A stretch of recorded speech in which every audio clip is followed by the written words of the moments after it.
Well, talking of respect and sporting challenges, actually, I don't think anything I've done over the last 4 years can even come close to our next guest. to comparing. Here she is. Look, Helen Skelton has just done the most incredible kayak. Thank you very much. Morning to you. Let's tell everybody what you've done. This time last week, Blue Peter presenter Helen Skelton was still clocking up those endless miles in her battered kayak somewhere down the mighty Amazon River. She was nearing the end of a gruelling 6-week, 2,000-mile journey in aid of sport relief. The star, who had never been in a kayak before training, broke 2 world records as she became the first woman to paddle the length of the river. Well done, well done, well done. But how are you? Battered and bruised, and you don't look it, I must say that. You look well. Look at those. Do you know what? I feel great. No, I do. I feel really, really good. Well, I thought, you're kayaking, you'd imagine your hands at least would be really bashed and battered around, but they don't. I think everyone expected my hands to get blistered and bruised, but our doctor was so good, Lucy. She taped up my hands every single day, loads and loads of white tape, and that just did wonders for my hands. It was actually my feet that got the sort of most damage, really, because I was grinding my feet on the bottom of the kayak all day in water, so they got blistered.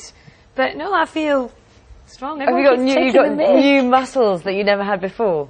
Yeah, definitely my shoulders and my back is really strong and a lot sort of thicker in the back, if you know what I mean. Did you notice as you were going along your fitness levels improving as you went through this incredible journey?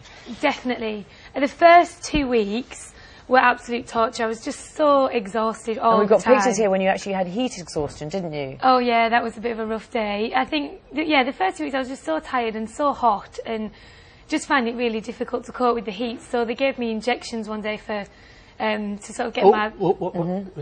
disaster? Oh no, that was disaster number 3, I think. Our dayboat sank, which meant I couldn't kayak, and my kayak was trapped inside the dayboat. So to get it out, we had to crack and splinter it. So myself and my colleague Gav, who you saw there, had to get the fiberglass kit out and patch and repair it, which was a bit of a joke. Which you did obviously beautifully, because then you crossed the finish line however many days later it was. Yeah, I mean, the kayak held up well, so we were really, really lucky. I think we were just lucky a lot of times, because if the boat had sank and we weren't able to get a replacement or get it repaired, we would have had to push the whole thing back a few days, and we didn't have those days to spare. Did you ever think you might not make it and think, I'm just going to, either something would happen to the boat or yourself, or you just give up?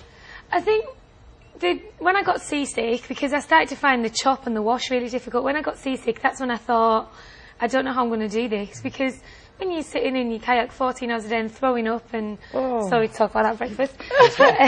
I'm just reading here, 150 insect bites, all this sort of thing.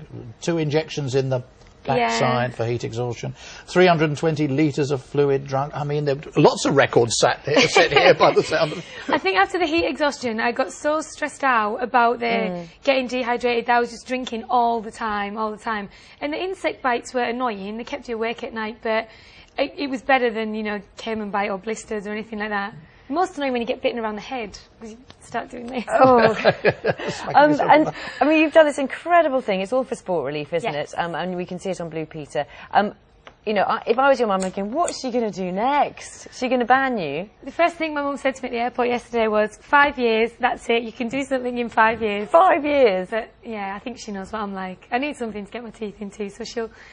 Bless her. So you've hardly even been in the country 24 hours and you're already thinking about the next thing? I think you have to. As soon as we crossed the finish line, we were all thinking, the cameraman, the director, myself, what we're going to do next, Because it was torture, but it was also such a brilliant adventure. I think we all just loved it, especially the last 2 weeks. So. Well, listen, well done to you. Congratulations. Thank you for coming to see us. It's been lovely to see your journey as well here on Breakfast. Thanks well for having me. Well done.